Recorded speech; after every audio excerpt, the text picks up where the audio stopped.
தோனி ஓர் அதிசயம் அப்படின்னு சொல்லி நான் சொல்கிறேன். எப்படி அவர் அதிசயமானார் அப்படின்னு சொல்லி நீங்கள் கேட்டால் அதுக்கான பதிலையும் நான் சொல்கிறேன். ஒரு விளையாட்டு வீரர் ஒரு நல்ல விளையாட்டு வீரராக இருக்கிறது என்பது சாதனை. அணியை நல்ல முறையில் கொண்டு செல்வது என்பது சாதனை.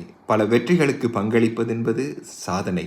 பல கப்களை பெறுவது என்பது சாதனை.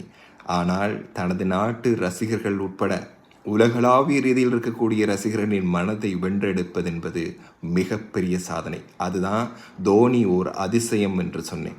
எப்படி அவர் வென்றெடுத்தார் அப்படின்னு சொன்னால், அவர் ஒரு நல்ல பண்பாளர் என்பதை உலக ரசிகர்கள் புரிந்து கொண்டதனால் அவர் இப்படி அத்தனை ரசிகர்களினுடைய மனதிலும் அவர் இடம் பிடித்திருக்கிறார்.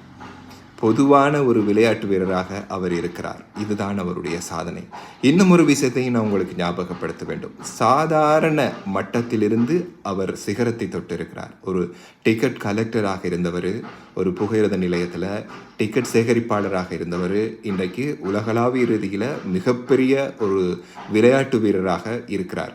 அப்போ சாதாரணமான ஒரு இடத்திலிருந்து மிகப்பெரிய சிகரத்தை தொட முடியுமா என்ற கேள்வி ஒரு சாதாரண மனிதனுக்கு, சாதாரண நபருக்கு உருவாகமாக இருந்தால், அந்த இடத்தில் நாங்கள் தோனியை நினைத்து பார்த்தால் அந்த தடையை தாண்டி எங்களுடைய பயணத்தை தொடரலாம். அப்போ சாதாரண இடத்திலிருந்து சிகரத்தை தொட்ட தோனி ஒரு அதிசயம் தானே.